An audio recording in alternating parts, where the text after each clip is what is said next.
Israël a intensifié mardi ses opérations dans le sud de Gaza. Les militaires ont averti lundi d'une attaque imminente sur Khan Younes et ordonné aux civils de partir.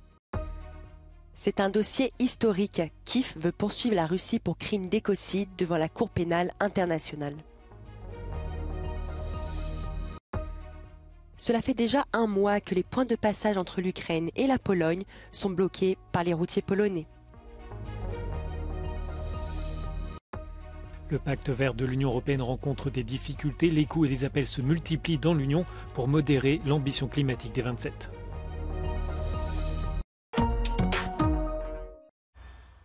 Israël a intensifié mardi ses opérations dans le sud de Gaza. Des dizaines de tanks israéliens ont été déployés près de la deuxième plus grande ville du territoire palestinien, Khan Younes. Les militaires ont largué des tracts sur la ville lundi, avertissant d'une terrible attaque imminente et ordonné aux civils de partir. Après une journée de bombardements intenses, les blessés ont afflué au principal hôpital d'Al-Nasser. Près de 15 900 personnes, principalement des femmes et des enfants, ont été tuées depuis le début des bombardements israéliens sur la bande de Gaza, selon le Hamas. En Israël, l'attaque du 7 octobre par le mouvement islamiste a fait 1200 morts.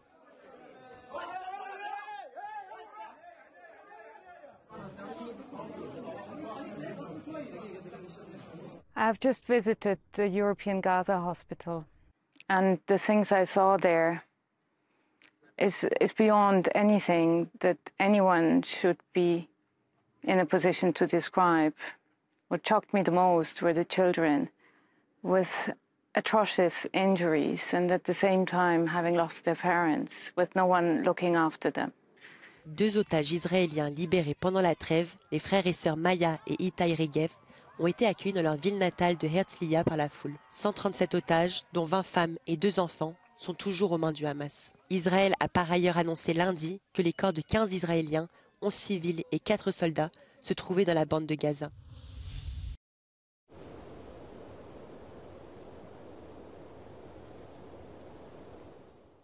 Le barrage de Kakhovka en Ukraine a été détruit en juin dernier. Ce qui a suivi est une catastrophe écologique, de graves inondations et l'assèchement de la région. Kiev blâme la Russie. Elle considère que le barrage a été délibérément démoli.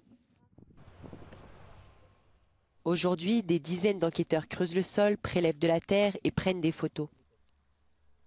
Vladislav Ignatenko, procureur ukrainien, mène la première enquête mondiale sur les crimes de guerre concernant des allégations d'écocide russe. Kiev prévoit de porter l'affaire devant la Cour pénale internationale. Всі речовини, які були на поверхні, всі потоком води понесло далі по течії і розширило це на ґрунти. В подальшому ці всі забруднення осідають на землю, ґрунти їх в себе вбирають. Свійські тварини їдять внаслідок цього свою траву, чим харчуються свійські тварини. À environ 300 km en amont, à la périphérie de Zaporizhia, le biologiste Vadim Maniuk marche sur un sol sec et craquelé. L'ancien lit du réservoir de Kakhovka est parsemé de coquilles de moules. Звичайно, якщо море перетворилося на сушу, все змінилося, і велика кількість водних організмів просто загинула в перші дні. І найперше це от якраз колосальні об'єми молюсків, які в суціль вкривали дно цього моря фактично. Bien que la CPI ne reconnaisse pas l'écocide comme un crime, les dommages environnementaux à grande échelle peuvent être considérés comme partie intégrante des crimes de guerre. De son côté, Moscou rejette sa responsabilité. Le bilan carbone de l'invasion russe en Ukraine est estimé à 150 millions de tonnes d'émissions de CO2, plus que celui de la Belgique en un an, a déclaré une vice-ministre ukrainienne lundi à la COP28. Cela fait un mois que les points de passage entre la Pologne et l'Ukraine sont bloqués. Les routiers polonais dénoncent la concurrence déloyale des compagnies de transport ukrainiennes. Ce blocus a créé des files d'attente interminables à la frontière, provoquant des perturbations des échanges importants. А нас випустив всіх додому. Ну, така просьба, і то не є нормальний, хто прийшов і 3 недели пробились в кабіні. Des bénévoles ont apporté des provisions aux chauffeurs ukrainiens qui prennent leur mal en patience dans de rudes conditions hivernales. Przyjechaliśmy z jedzeniem, mamy gorącą zupkę. Wszystko takie podstawowe rzeczy, które kierowcy potrzebują, które tu stoją po prostu. Les propriétaires polonais de sociétés de transport réclament le rétablissement du système européen de permis pour les compagnies ukrainiennes qui envoient des camions en Pologne. To jest postulat skierowany do strony ukraińskiej o wyłączenie unijnych kierowców z patologicznego systemu, który nazywamy tą ekolejkę, regulujący wyjazd z Ukrainy, wjazd do Polski. My w oczekiwaniu na ten wyjazd jest czasem dla nas stracony. My po prostu musimy tam spędzić ileś dni, z reguły to na ten moment jest około 12-14 dni tego oczekiwania. W samochodach czekamy. Les protestataires critiquent également les restrictions sur le nombre de camions transitant par l'Ukraine et l'Union européenne.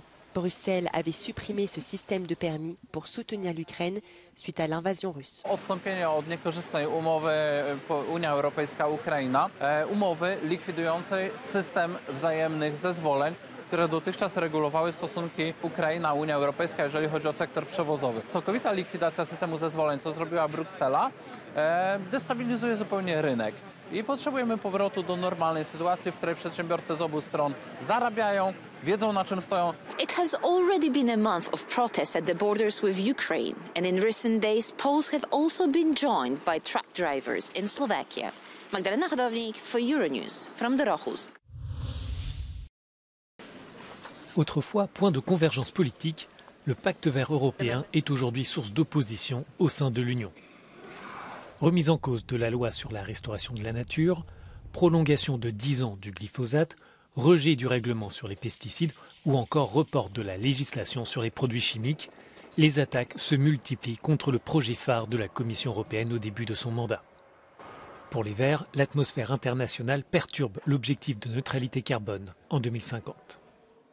People say too many crises. Don't bother me with too many crises. We have war, we have inflation. I'm afraid I might lose my job. I don't know who will care for me when I'm old because our societies are growing older. And all these issues together, garnered with populistic attacks, using social media, spreading fake news, make a toxic mixture of rejection against the Green Deal. L'Union a adopté rapidement différentes législations en faveur des énergies renouvelables, de l'efficacité énergétique, la taxe carbone aux frontières et la fin des moteurs à combustion. 12 textes sur 13 ont été adoptés dans le cadre des objectifs pour 2030, à savoir réduire de 55% les émissions de CO2. Or, l'effort n'est pas terminé et le terrain politique semble désormais favorable à la droitisation du discours. Sometimes we have overdone it, or the majority in the parliament have overdone it, not giving people the choice, but making very prescriptive decisions from the European level, which is never a good idea. When we do everything that the Green wants, we will either not achieve our climate targets or we will lose a lot of jobs and competitiveness. And both is not good. We should prioritize, we should not overdo it, and we should take people along. Des secteurs industriels, les entreprises et le monde agricole jugent que la mise en conformité avec la réglementation environnementale entraîne un fardeau supplémentaire. Malgré ces vents contraires, la Commission compte garder son cap.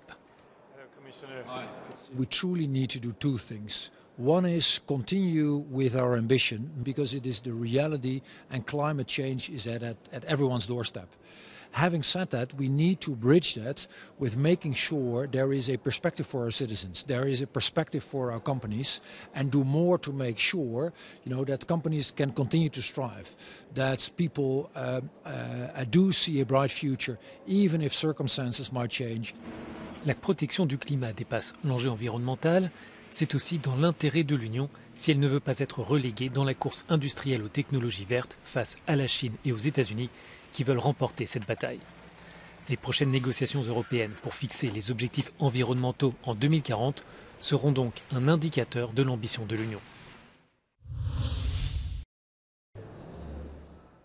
À Bucarest, le musée de la voiture ancienne souffle ses 10 bougies. Véritable institution, prisée par les amateurs de cylindrées rutilantes, fondée par 2 ex-champions du tennis, Ion Kiriak et Ilie Nastase, tous 2 fans de bolides, À cette occasion, les passionnés d'automobiles pourront profiter d'une collection exceptionnelle de véhicules rares. Fiecare din această colecție, mașinile care sunt aici, sunt 100% funcționale. Sau cel puțin așa ar trebui să fie.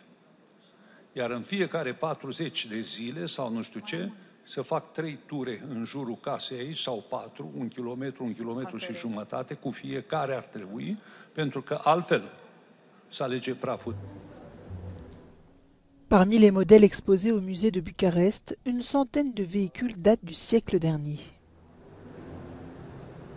Multe dintre mașinile expuse aici au aparținut unor nume sonore din lumea muzicii sau lumea sportului. Spre exemplu, acest Rolls-Royce Phantom 5, produs în 1960, a fost cumpărat de către Sir Elton John în 1990. Artistul a comandat vopseaua alb cu roz și interiorul asortat. Les deux anciennes gloires du tennis, très célèbres en Roumanie et amies dans la vie, vont à l'occasion de ce 10e anniversaire travailler ensemble. Prima mașină care am plecat în Statele Unite, când am fost în Statele Unite în 69, este un Mustang Mach-1. Și am văzut că Ion a recuperat mașina de acum câți ani sunt. Eu, în schimb, i-am făcut un scooter din 72 cadou. Fiecare la posibilitățile lui. Ouverte au public tous les week-ends depuis 2013, la galerie comprend des modèles uniques et des éditions limitées comme les fameuses Rolls-Royce, dont la production a pris fin dans les années 70.